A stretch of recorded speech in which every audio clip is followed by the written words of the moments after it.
There's a new leg at Foxboro, Patriots fans. An old friend re-ups for one more season, and what to expect when you're expecting training camp. All that today here on the Locked On Patriots podcast. You're about to be locked in to Locked On Patriots.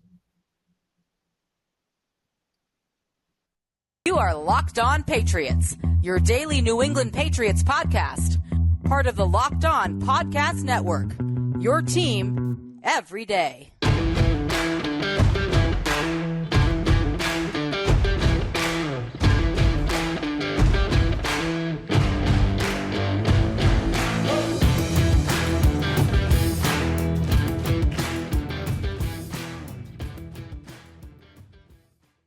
Hello to all of you Foxboro faithful, and thank you once again for making Locked On Patriots a daily part of your New England Patriots coverage and your first listen every day. Remember, Locked On Patriots, part of the Locked On Podcast Network, is free and available on all platforms, including YouTube. So download, subscribe to, and follow Locked On Patriots wherever you get your podcasts, and smash that YouTube subscribe button. I'm your host, Mike Debate. I cover your New England Patriots for Patriots Country of Sports Illustrated. Feel free to reach out to me, follow me, let me know what's on your mind on the Bird app at MDABATE NFL.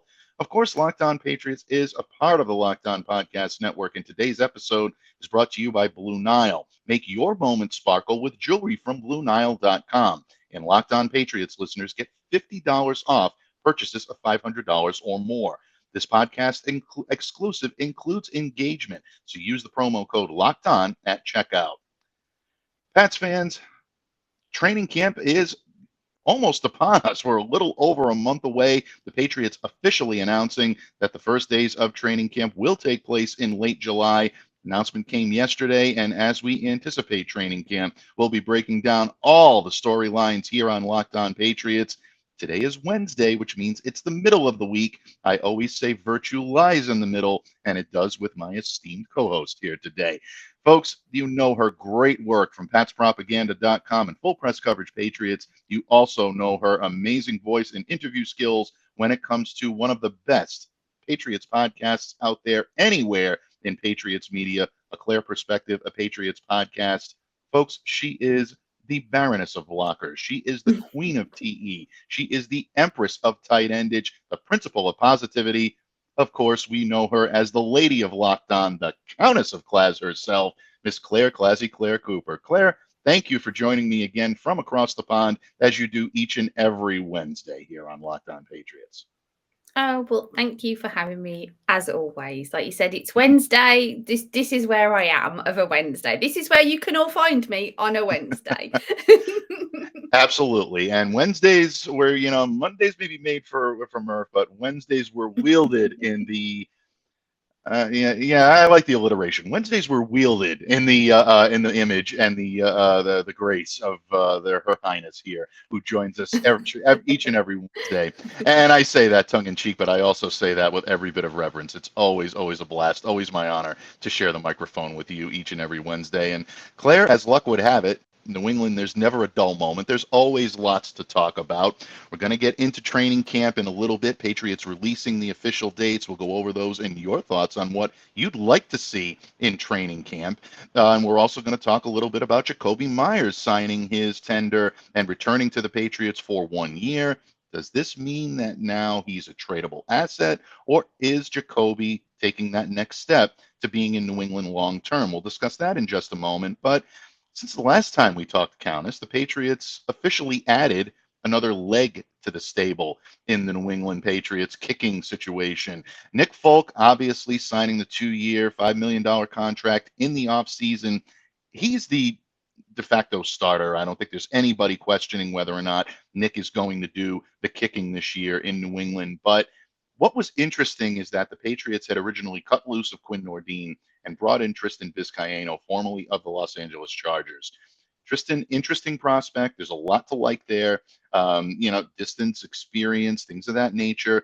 He's able to bring what he needs to bring to the table, and really, I think, do a very good job of it. But at the same time, a lot of people were a little surprised that the Pats were willing to cut loose of Quinn Nordin. We find out later his release had an injury designation. He's cleared waivers, so now he reverts to Patriots IR. When you saw this transaction, what was the first thing that ran through your mind? Because I know you followed the kicking battle very closely last year. We talked about it here on Locked On Patriots. It's a subject that we've talked about offline on other shows, One Patriots Place, for example. What were your thoughts on Vizcaino coming in? What have you learned about him that you hadn't known before? And just your overall thoughts on what this means for Quinn Nordin as well. Well, I think my initial reaction was of concern because at that point, when there was the signing, we weren't really aware of the whole Nordin injury issue or the underlying possibility, that kind of thing. So my initial reaction was just the concern of, they're giving up on Nordin or Nordin, depending on how you want to pronounce it.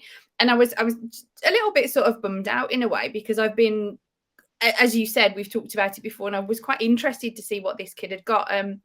When he came, sort of, he reverted back to, as you mentioned, IR.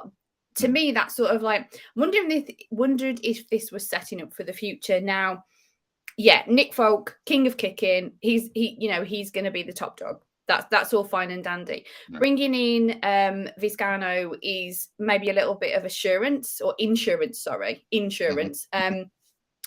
For the fact of maybe Nordin isn't quite ready. Like you said, it's an injury thing. So maybe the 2022 season isn't going to be the season of Nordin. It's going to be continuing with Nick Folk, which is great. That's fine. It may be that they're looking at the future. Folk isn't getting any younger. None of us are, but he's kind of getting up there in his late 30s. So he isn't going to kick forever, unfortunately. None of them are. But I'm wondering if this sort of, the back and forth with Nordin is, they've got to like this kid because they kept him last year. And I know that it's been a bit of back and forth on waivers and this, that, and the other. But to bring him back on IR, I think there's something in him that they see. Now, it may be that he's too raw, because I have heard that before. So, he needs more time to more discipline his skills, that sort of thing. And maybe this gives them the time. Maybe he is the future. They're looking at it long term with, we don't want to lose him because we know that we're molding him. He maybe just isn't ready yet, or he has that injury, so he won't be playing this year. And rather than risk having no backup, they've brought in Vizcaino to keep Folk maybe season ready. So rather than wearing him out in training camp and practice, that kind of thing, they're bringing the ex-Chargers guy in to relieve some of the duties, because maybe Nordin isn't going to be performing at all this year. It depends on his designation, of course.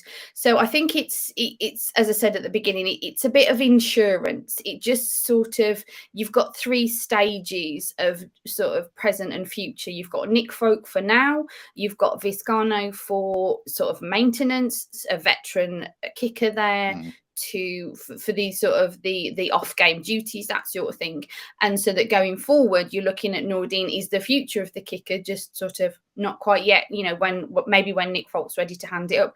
The one thing that struck me as a little bit curious in regards to Vizcaino, but it does depend on how much they're going to really utilize him in game day, is just how many teams he went through. Because when I researched this just before the show to have a look sort of into his background, he went through the Bengals, then the Cowboys, then the Bengals, and the Vikings, and the 49ers. Then he went on the Bills practice squad, and then the Chargers. So this kid has been around. He's bounced around. Now, that can be a positive and a negative thing, because you could look at it on the negative of, as in, maybe he hasn't really got the stones, and that's why nobody's really kept him.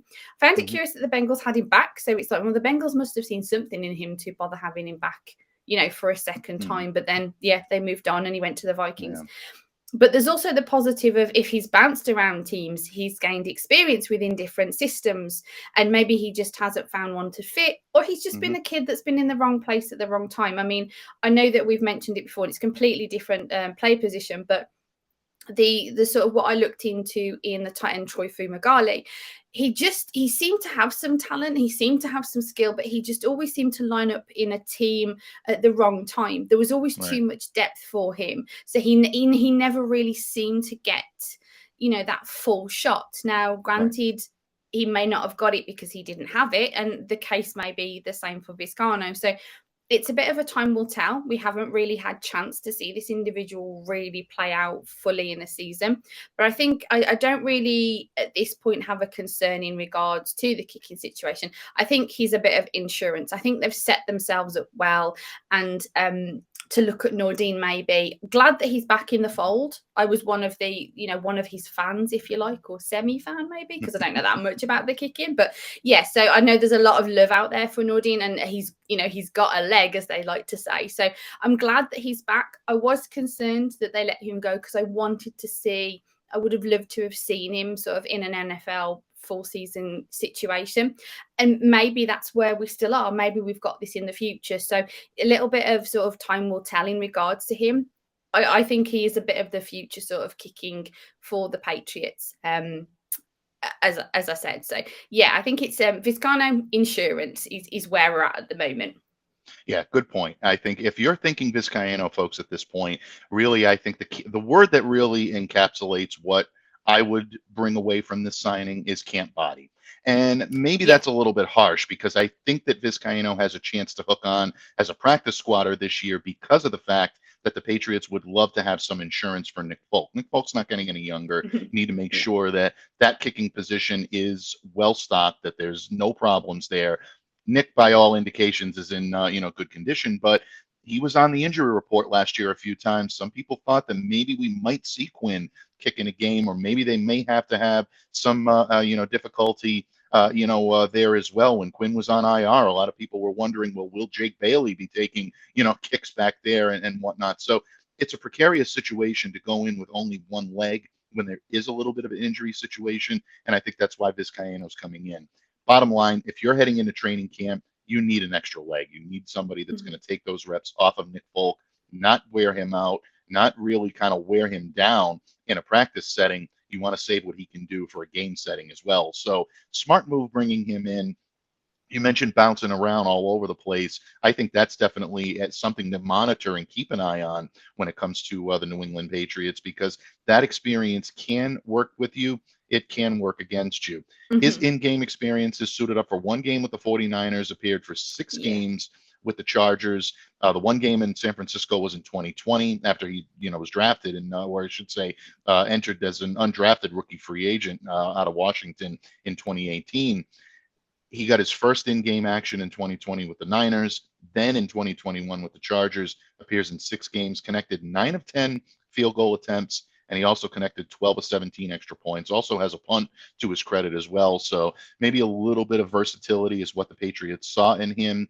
I will definitely have my sharp eye on him in training camp. We didn't get a chance to see much of Tristan. It was more of a workout than him officially joining the team. Now he's in the fold. So now we're going to see what he can do, and that'll be interesting to see how many reps he gets, how many opportunities he gets, what his leg looks like. Distance is going to be something that we all love to clock. We'll be sitting there taking notes, watching this kid, trying to split the uprights and see what he can do there. So I'm looking forward to watching him, but I'm glad that you mentioned Nordine, because look, that legend of Quinn Nordine looked to grow last year by leaps and bounds. We watched his progression from being an undrafted rookie free agent, the only one the Patriots brought in last year. And he continued to dazzle everyone. When they started practicing inside the confines of Gillette Stadium, there was a period where Quinn Nordine had not missed one inside the stadium. And everybody was wondering, is this the kid now that's going to supplant Nick Folk? And look at the year that Nick had last year, tremendous season. But when you think about it, in training camp, mostly everybody, myself included, were ready to hop on the Nordine bandwagon. And I think that now when you see that kind of balance, and some of the chatter that surrounded him in Michigan was that he's great when he's hitting all his kicks, but the minute he starts to miss, he gets rattled. And you definitely saw that last year. And then we knew that he was also dealing with the abdominal injury. I'm sure that was a huge factor. Hopefully, giving him the time he needs to rest, get back to where he needs to be, will end up being something good for him in the future. And I still look forward to possibly seeing him in a Patriots uniform someday. So the fact that he cleared, the fact that he reverts now, is a positive, I think, for the New England Patriots if they want to keep him around. But I think if you're asking me how the kicking situation is going to look this year for the Patriots, absolutely 100% Nick Folk is your guy. But I think Tristan Vizcaino is the guy that's backing him up on the practice squad. I don't know how much you're going to see of Quinn. this year. That's just my opinion. I don't have any information on that. As we get closer to training camp, I'll try to keep you updated, all of you updated folks, on all of the comings and goings on all the Patriots players, not just the legs that they're bringing into camp. Claire, it's always a blast talking kickers with you. We don't get a chance to do that much, No. but you know what? We're all about diversifying our portfolio here on Locked On Patriots, and that is definitely something to speak about. And I know it's a position that's very important to a lot of you, and it is to us as well. But we're going to talk about another important position to a lot of you for a lot of various reasons, and that is the wide receiver position.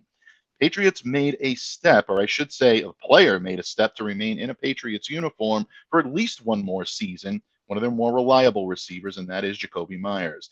Did his signing of that one-year second-round tender ensure that he'll be in New England for the long term, or is he on borrowed time now? Claire and I will talk about that in just a moment when we discuss Jacoby Myers. But first, Claire, summer is not really coming. It's just about here. June 21st is the first day of summer here, and it's always the season where you want to make memories. And if you remember correctly, folks, last week, Claire said she liked shiny things. Well, the way to go ahead and to indulge in being able to acquire those shiny things is to visit our good friends at BlueNile.com, because you can celebrate all of life's special moments, from creating the special or custom engagement ring of your significant other's dreams to gifting a classic and timeless jewelry piece, all at prices that you will not find at a traditional jeweler.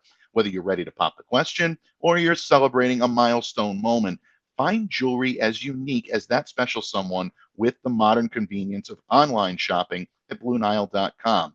Build the engagement ring you dream of, or celebrate life's special moments with BlueNile.com's fine jewelry.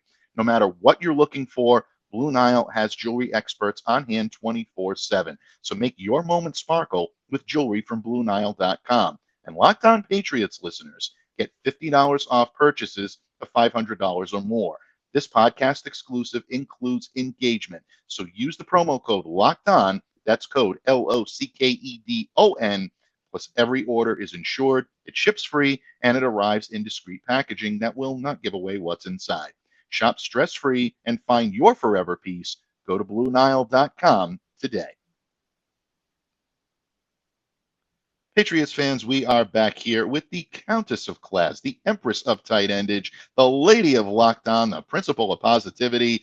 Yeah, I'm not going to keep going, folks. You know all of the volumes of her nicknames, and she's earned every single one of them.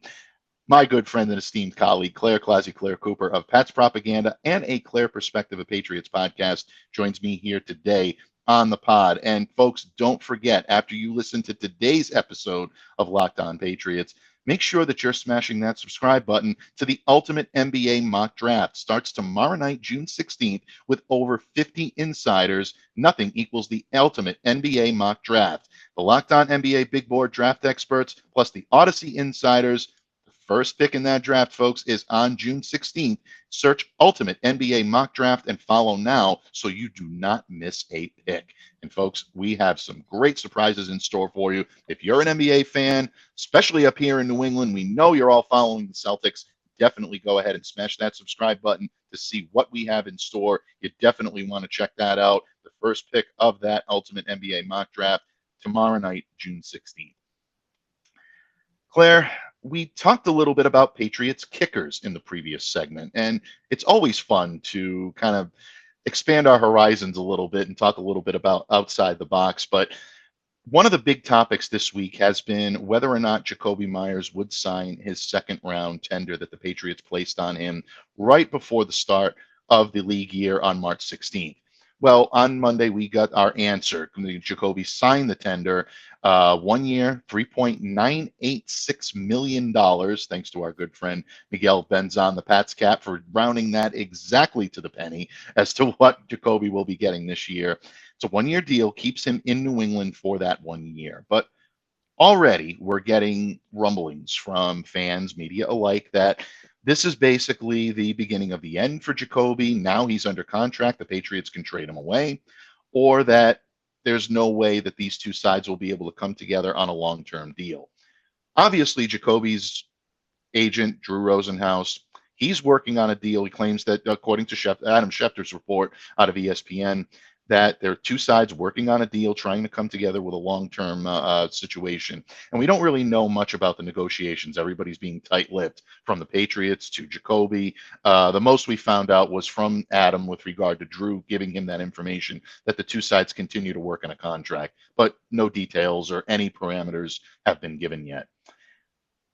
I'm not going to ask you financial information because that wouldn't be fair. We only have one financial expert here on Locked On Patriots, and that is my man Miguel, who will be joining me here shortly to break down all of the Patriots' finances now that minicamp is done. We're heading toward training camp. But from a logistical standpoint, Claire, from an on-field standpoint, when you look at Jacoby Myers, you look at what he brings to the table, his relationship with Mac Jones. Should the Patriots be doing all they can to keep him in New England? Or is this a situation where you think that he may continue his career outside of New England? What are your thoughts on the Jacoby Myers situation? Well, firstly, I'm glad that you didn't ask me anything remotely financial, because Miguel would hate me, because you had a very specific number there and I've written down just under 4 million. So that's how, numbers specific I got. It's all good. Technically, we're both correct on that. You're still correct on that. Miguel would back you up. You're still right. Now, if you said over 4 million, you wouldn't. Oh, no. Just under 4 million. So, yeah, I think the thing that's very typical about the situation now with Jakobi is when you look at the wide receiving core as a whole, it's quite well stacked. Now, it's debated if it's stacked with skill set, but it's stacked with bodies. It's got a quantity, even if you don't feel it's got quality, because you've got Nelson Aguilar, Kendrick Bourne, N'Keal Harry for the moment. You've got Montgomery, Trey Nixon. They brought in Parker. There's Thornton with his speed, and there's still Wilkerson. So, and that's not even mentioning Jacoby Myers. So you've got quite a stacked core. And the thing is, where does he sit in regards to skill set? Now, there is the obvious relationship that he's got well with, as you said, Mac Jones. He's been in the team for a while. He knows the Patriots way. So there's definitely pointers that he's got over some of the names that I just dropped because of literal experience in the system. The one thing about the sort of the 1 year deal that's been signed, as you sort of alluded to, is it gives them time to work out a deal that makes each side, happier. So if Jakobi is looking for more money, it gives the Patriots time to sort of decide if they want to pay him, and also if they can afford to, because the cap isn't crap, as I know a lot of people like to say. As we've mentioned, it's you can manipulate it, you can move deals, you can switch deals, but it still exists, and there's still a limitation to how many dollars that they've got in that pile. So it's all got to be, which side's willing to do what they need to do to make everyone happy. The other thing is, in regard to the wide receiving core, they've got some big contracts in regards to Nelson Aguilar. Now, I know there's been talks between maybe fans, maybe media. Nothing has actually been sort of verified. It is just sort of speculation of if they'll move on from Nelson Aguilar and that, releases some funds. So do they need to do that to maintain Jakobi? And if they do that, is that what they want to do? Do they want to sacrifice Nelson Aguilar for Jacoby Myers? This is It's something else that we don't know. It's something else that they, that they're obviously looking into. But from a fan perspective, he's a great Patriot. This is he's one of those individuals. Kendrick Bourne is another one. I know he hasn't been in the system for a long time, but they just sort of scream Patriots. They've just got this attitude, this aura around them that's positive, to know that they want to be in the team. So because you sort of get that from Jakobi as well. Granted, you're only getting what you're shown, but because we get that sort of vibe from Jakobi, part of me just sort of think, in my opinion, that they will maintain, something will be agreed and he'll remain a Patriot. I don't really see him going elsewhere. Now, that's not to say that he won't or he shouldn't. It's just that the fan in me just sort of sees him as there's an affection there for this wide receiver, and I really hope that they do maintain him. He's a quality receiver. A lot of people don't want to put WR1 in front of him. So I'm a bit different in the respect of that, because I don't think it always just goes on, basic stats as to who you put as number one, but everybody seems to have a different opinion on that matter. But he received 83 passes for 866 yards and 2 touchdown receptions last year. So he's a very reliable wide receiver. He isn't big, sparkly, puts out, that kind of thing. He's utilized in a sort of secondary sort of way, if you like, for want of a better phrase, because obviously that's used on the defensive side, but from the terminology of the actual word, he's using a secondary sort of role. And the other thing is the Patriots have got some big contracts that they've got to fulfill in 2023. So there's that element of, even if they want him back, is there a concern that they can afford to bring him back? And is he going to want too much money? Because the wide receiver market, as we saw this year, suddenly exploded with Christian Kirk getting I can't even recall the deal, so please, I apologize. I don't have the numbers in front of me or in the back of my mind, because that's how bad my memory is. That's one of those times where you can just say a lot of money. That's sufficient. A lot of money. Wide receivers have been getting a lot of money this year. But yeah, so is he going to demand more than he's kind of technically worth, if you like? Now, I'm loath to say that, because that's another matter of opinion of what an individual is worth in regard to that, and it depends on what the team have got to enable them to pay. But yeah, as I said, I hope that he remains in New England. Looking at the wide receiver core, I can see why a lot of people don't think he's going to be. Excuse me. Because there's a stacked list in front of us, and there's a list of individuals that haven't been in the system, that we haven't seen a lot of, or we haven't seen anything of, and there's also the fact that they drafted, in regards to that position. So there's a lot there that they've probably got that they want to see from. So even though Jacoby is a guaranteed entity, if you like, they know what he's got, they know what he can give.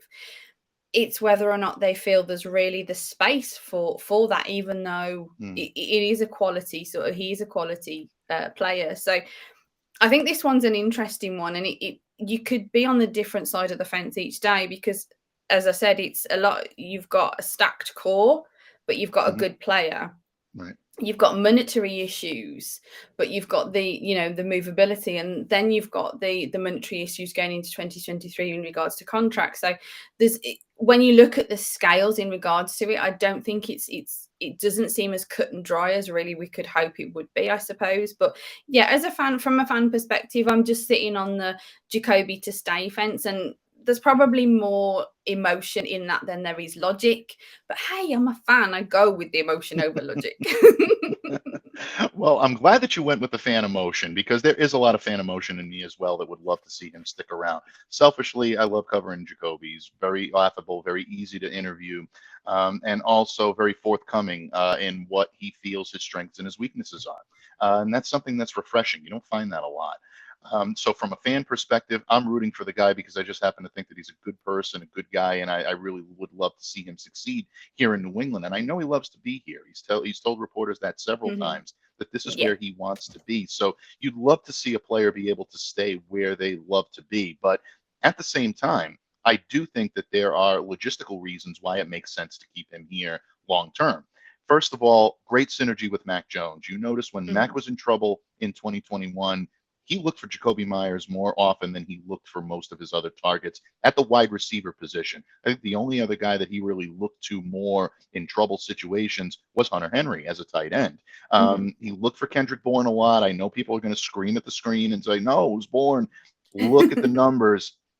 It was Myers more often than not. Now, in terms of being able to find connective, scoring opportunities, that was Kendrick. No one is questioning that. And I think that's going to continue this year. But having guys that can eat up yards in the middle of the field, go over, make the catch the way they need to make it, even if they're not getting yards after the catch, sometimes you need to go for that surefire completion. And Jacoby has among the surest hands in the NFL at doing that. So you want to keep that continuity. You want to keep your quarterback happy. So if he's got a safety net like Jacoby Myers, who's very adept at being able to do it, why not do all you can to keep him in the fold?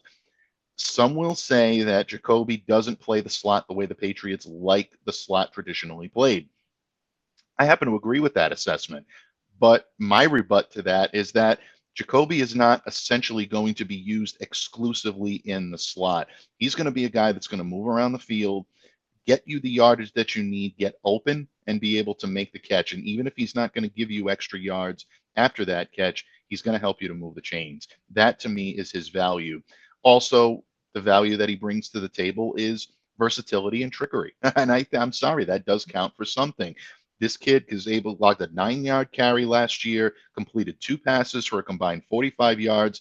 He's now 4 of 4 as a passer for 88 yards and a pair of touchdowns in his career. So if you see Jakobi lining up in a little bit of an unorthodox manner, that's going to give teams something to consider. So I love the fact that he's here. I love the fact that he's still able to bring that to the Patriots. I understand that there's some concern about him possibly being traded. If the Patriots get the proper offer, I think anybody except for Mac Jones theoretically is probably on the table in that regard. So what do you do if you're the New England Patriots? Well, ultimately, I think you err on the side of caution. I think you count your blessings and your depth that you have at this position this year, and I think you maintain it by keeping Jakobi in the fold. Is there a possibility he might be moved? There's always a possibility. Is there a good one? No. That being said, I don't necessarily know if that long-term deal that Jakobi is seeking is going to arrive before training camp is over and before the season begins. Once that season starts, the Patriots will break off negotiations. That's generally how they do things. I'd be surprised if they made an exception to that rule. They've done it before, folks. It's not unprecedented, but it's very, very rare, and I don't think they do it in this case. So the chase is on now, so to speak, to try to get the Patriots and Jakobi's team, led by Drew Rosenhaus, in the same room at the same time and get them on the same page. They can't do that.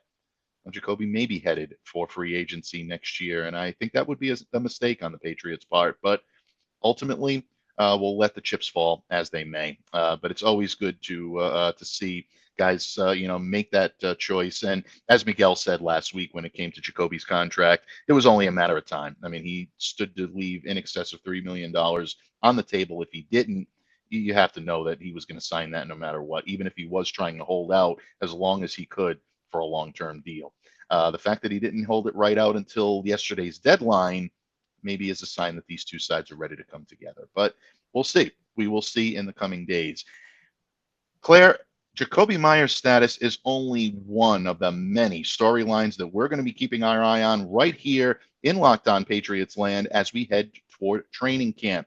We're going to start doing positional previews next week. Guess which one we're going to start with, Claire, next Wednesday. But leading up to that, there are plenty of other storylines that may include positional previews, but not exclusively. The Countess of Claz is going to enlighten us on what she would like to see from her Belichickian crystal ball as she looks into it and training camp approaches in just over a month. But first, as we said before, folks, summer is already here. And with summer, you're going to need some food on the go, whether it be outings, business trips, wherever you happen to be traveling this summer. You definitely want some food on the go, and Built Bars are the perfect snack to take with you on family vacations. Throw them in your bags, put them in your kids' backpacks, make sure that everyone has a bar so you are fueled for your summer adventures. The best part about Built Bars, they're healthy and delicious. No more sacrificing delicious food for health. With Built Bar, you can have both, and it's so easy to get it. All you have to do is go to Built.com and order now. All of their great products, highly recommended. All the Built Bars, the Built Puffs, and the brand new granola Builts, all covered in 100% real chocolate, soft, easy to chew, delicious. You will not be disappointed by any product you order from this company. And with Built, that means you can eat healthy and actually enjoy doing it. So don't delay, do it today. Go to Built.com and enter the promo code LOCK15 for 15% off your next order. That's promo code LOCK15 at Built.com. Patriots fans, we're almost ready to wrap things up here on this Wednesday episode of the Locked On Patriots podcast, always absorbing the Wednesday wisdom and counsel from the lady of Locked On herself, our resident here on Wednesday, the Countess of Claz herself, Miss ClazzyClare Cooper. And Claire, we've talked about Jakobi Myers, we've talked Patriots kickers, but really, there's so many storylines heading into this year's training camp for the New England Patriots, whether you're talking the coaching staff, offensive line, Mac Jones, defense, Steve Belichick, you name it, it's pretty much been discussed ad nauseum in Patriots media, including here on Locked On Patriots. But we always value your wisdom and counsel, Countess, because you do see things that us mere mortals don't see.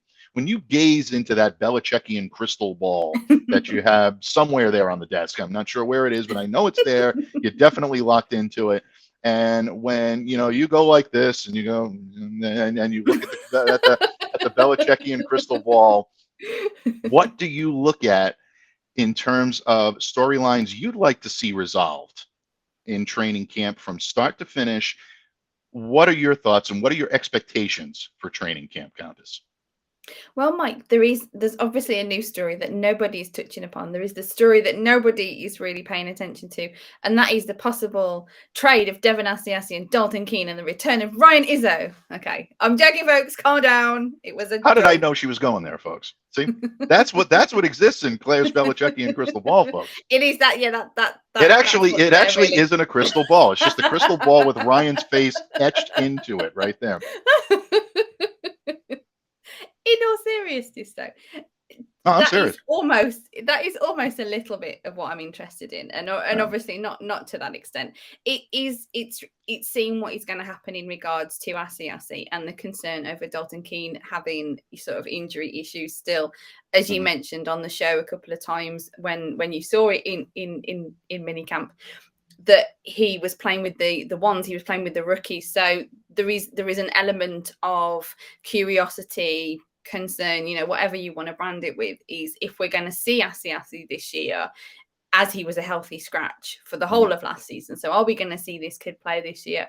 And are we going to see Dalton Keene be healthy enough to play? So I am genuinely interested in that, from not just, obviously, I know tight end is enthusiast, but from a fan perspective, I understand that other people are interested to see Asiasi because of this whole puzzlement that we had last season of he's a healthy scratch and he was a healthy scratch for a whole year. So going forward, I've heard good things in camp in regards to Asiasi. As you said, as I just said, Keene, we're not sure.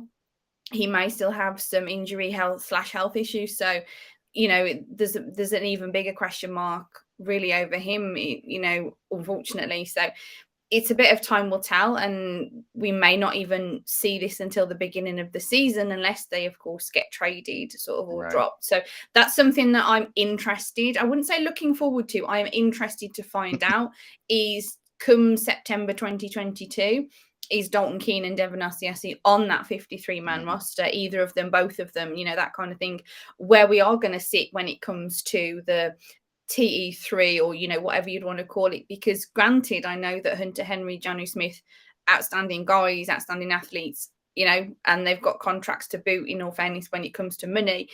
You need more than two tight ends. We know this. And that's not from a tight end enthusiast perspective. That is from a fan perspective. That is from a setting up the team in the right way sort of situation, that you need more than two tight ends, particularly when both of those individuals have had injury histories in the past and have lost time in the past in regard to injury. So that's something that I'm curious to see what names are on the TE core when it comes to September. The other thing that I am quite excited about, as well as interested in, is the offensive line. I am really looking forward to seeing who lines up, what happens with this offensive line, how it evolves. Is Trent Brown going to be a left tackle? Does Isaiah Wynn stay in New England? Is he used as a trade commodity, or a cap space releaser, for want of a better phrase? I know Miguel probably won't like that one. So yeah, are they going to sort of move him along to release some cap space? Where's Cole Strange going to line up? Where's he going to fit in? As we mentioned on One Patriots Place, and I know other people have been talking about, is Justin Haran. And you've also got the unseen entity that I'm really looking forward to see. I'm hoping I get to see this guy in regards to Drew Dejale. I'm looking forward to seeing where he lines up and how he lines up, because I've heard very good things, particularly with him being, like a number one draft pick in the CFL. Absolutely. moving on to the NFL, being released only to move on to the NFL. So he wasn't even released because of any concerns in regard to him. He was released so that he could, try his luck in the NFL, shall we say. So very interested to see that. So something that I'm excited about, as I'm always excited about the O-line. I mean, I always tag the tight ends on because they're on the ends of the O-line. So the O-line for me is very interesting anyway. So looking forward to that. I'm hoping that it's strong, because it's something that's very key in regards to Mac Jones's development. So, we don't want a Joe Burrow situation where the poor guy spends more time on his butt than anything else. So definitely looking forward to that. I'm looking forward to how that evolves, how it transpires, how the beginning of the season pans out, particularly versus the beginning of last season, where there was a lot of sort of shake-up in regard to the O-line. So I'm hoping that training camp and pre-season sets that O-line so that they know who going forward in September they are going to be utilizing, rather than the little bit of unrest that we saw at the beginning of like the 2021 season, where there was lots of swapping and changing. I'm hoping, looking forward to, excited about, all bundled into one little coffee cup of fun, that training camp and pre-season sets that out, and we know for definite who our O-line is come September. So the other thing that I'm very interested by, I keep using that phrase, but I haven't got a better one, unfortunately,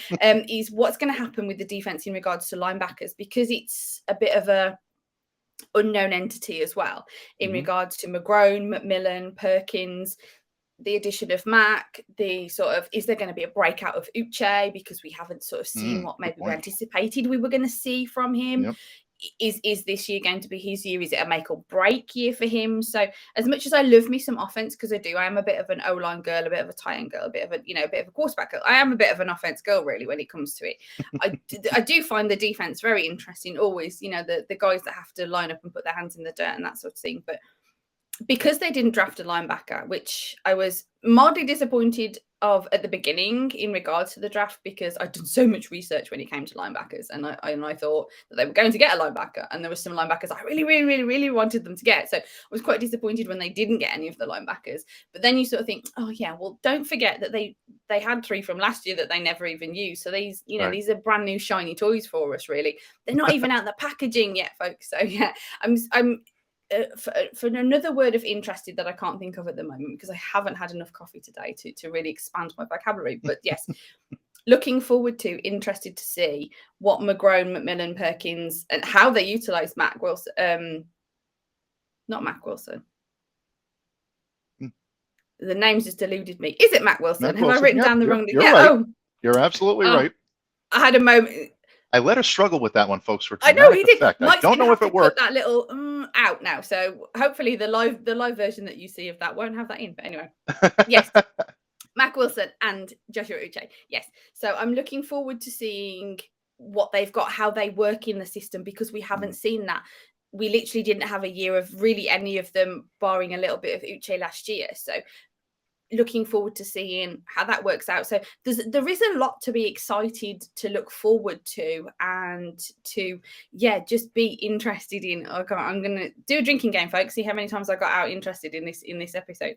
But yeah, looking forward to seeing what the season is in regards to that. And I think training camp and obviously preseason will give us good insights in regards to the O-line, how much of the linebacker core they do utilize, and how they set up the secondary. Is it all going to be safeties this year? Because they've got 5 linebackers, so I very much doubt it's all going to be safeties, even though there's a lot of jest around that the defense is going to be all safeties when it comes to the Patriots, and the offense is going to be all tight ends. So yeah, interested to see what's going to be going forward. And viewers, please write in and give me a better word than interested for the next show. Thank you very much. Well, with all due respect, Countess, and I will come to your assistance. I will come to your aid when it comes to the drinking game, and I'm interested. That was the question that I asked. So with all due respect, you really, exactly. I kind of did set you up for that. So you're doing your job here. Don't worry about that. That's perfectly fine. I've got a sign. I'm glad that you mentioned that as well. I am glad that you mentioned the linebackers, because that is something that I'm definitely watching as well. I know you said that you're definitely an offense type girl. I am always intrigued by defense. And when I look at, the defensive players, definitely corner is something that I'm looking at very closely. Had my eye on Malcolm Butler. I was very impressed by what Yeah. I saw by Jack Jones earlier last week. Also, I'm looking, guys like Jalen Mills, Miles Bryant. You want to see who's going to make that next jump to kind of be the Yeah. corner of the future here in New England and help to anchor that unit for a number of years to come. And also, who's here for the stopgaps? Is guys like Jalen Mills and Malcolm just kind of like setting the table for the future stars on this secondary, or is it a situation where Jalen is a part of that future in the secondary? And he's played very well. So those are the things I'm looking at. With linebacker, in terms of who we're seeing emerge, Mack Wilson is someone that we saw utilized in situational, drills last week. I think you're going to continue to see that, and I'm looking forward to seeing how he fits here in the Patriots system. Raekwon McMillan is another one that really, I think, took a big leap in terms of where he was last year and this year. Obviously, the injury keeping him out of the entire season last year, but he's being used prominently in training camp and mini camp drills. If that continues in training camp, that's a big red flag to me, in a good way. Now, I know red flag has a negative connotation, but Green flag. that's a big signal to me, positive signal that the Patriots have big plans for him, and I'm looking forward to seeing what he can do. And I'm glad you mentioned Desjardins, because that's a guy that not too many people are talking about. For those of our listeners that don't know, big offensive lineman from the Canadian Football League, played for the Winnipeg Blue Bombers, won 2 consecutive Grey Cups with Winnipeg up there. CFL Western All-Star during his second season. This guy, he spent time in the NFL as well, in training camps and in practice squads. Had a couple of go around in not practice squads, but he did have a couple of go rounds in mini camps with the Giants and the Steelers. So this kid could be someone that's a dark horse to kind of make a run for a roster spot. There's a lot to like about his game. He's very durable. In 2021, started all 14 games at left guard. Patriots definitely can use some help in that regard, some experience at left guard if Cole Strange is going to be the guy. Can he be someone that comes in and nabs a 53-man roster spot, or at the very least a practice squad spot? I'm looking forward to seeing this guy as well. So excellent job, Countess. Definitely bringing up some great insight. Well, Bill does say the best ability is availability, and so if this guy's got that availability, then he's already a notch above some in regards to that. So, but yeah, he's definitely something that I'm looking forward to. I'm quite excited to see, and as you said, it's a bit of a dark horse, but he's on my list all the time. That's a name that hits my list of to look out for. So I'm very, very interested. There you go again, to see what he can bring to the table this year. Absolutely. And you definitely had it right. Actually, both Bills were very famous for saying that. Bill Parcells used to say that in his press conferences years ago about the best ability being availability. And Bill Belichick has definitely taken that lesson that he learned in all those years under Big Bill, as a lot of people like to say. Although I still think we got the main Bill. We got the better Bill here. I'm going to set off a firestorm there. Oh. So yeah, I think I just set off a firestorm there. The heat away leave the comments in that. Absolutely. But no, all kidding aside, two legendary coaches, and I have nothing but great respect for both of them. I just happen to think that Belichick is a better fit here in New England than Bill Parcells was when he was here as well. But maybe if Bill Parcells wasn't here, Bill Belichick wouldn't have been here. So you know what? Yeah. There's drawbacks, there's good and positives to all of those sides, just like there is in every episode of Locked On Patriots. But one thing we can all agree on is we all love the wisdom and counsel of the Countess of Class each and every Wednesday. It is always my honor, always my privilege. It will continue to be for as long as I have this microphone to join you here each and every Wednesday. And again, thank you so much for your insight. Folks, it's not easy to be able to cover a team from across the pond and gain the insight and the intricate knowledge that Clare is able to gain, from secondhand information sometimes, but she does it and she makes it her own, and the analysis that she provides is second to none. I'm honored to give you the platform to provide that, and as long as you'll come back, we'll keep having you here, Countess. So thank you so much. Folks, definitely check out all of the great work that Clare does each and every day, whether it be written work, column work for patspropaganda.com. Her and Tom do an amazing job with that site. You definitely want to check that out. and don't miss the opportunity. Each and every time a new episode of A Clare Perspective, a Patriots podcast comes out, make it appointment listening. Smash the subscribe button, download, subscribe, follow wherever you get your podcasts. You won't be disappointed. Great interview that she had with the legendary John Rook of Patriots folklore. Also, the voice of my beloved Providence College Friars. I hold John in the highest regard for that matter. And this is a great, great conversation between two great people. So check that one out. Of course, do so after you checked out Locked On Patriots. And I thank you once again for making Locked On Patriots a daily part of your New England Patriots coverage. Before we take our leave, Countess, for the week, any parting thoughts for our listening public? Anything you'd like to share? Anything you'd like to plug before we speak next week? No, you've kind of done it for me, really. You've done my job for me. So bravo there, Mike. Yeah. The main thing would be to please check out my latest episode of A Clare Perspective, as you said, that dropped last week with John, the legendary John Rook. We kind of ran over the sort of 35-minute sort of semi-limit that I tried to hold because it was just too interesting. We were just having too much fun. And I just had too many questions. So that was good fun. So I do hope you guys will go and check that out. And next week, there should be another one on its way. So I won't name drop any guests as of it. You'll just have to wait and see, won't you, folks? Absolutely. And we're all waiting to see who that will be. And definitely, like I said, appointment listening, folks, but definitely make an appointment to listen to Claire and I next week, because as I teased earlier, positional previews start next week, and it's going to be interactive, folks. We'll give our thoughts on the position, but we also want to hear what you're thinking. And in the final segment of each show next week, we're going to be taking user questions, your comments, your feedback on the tight end position here next Wednesday when Claire and I break it all down right on Locked On Patriots. So until next week, or until next time, I should say, folks, please continue to stay safe, stay well, be the change you wish to see in the world. Thank you from the bottom of my heart once again for staying locked into Locked On Patriots today. On behalf of ClazzyClare Cooper, I'm Mike Debate. Have a great day, everyone.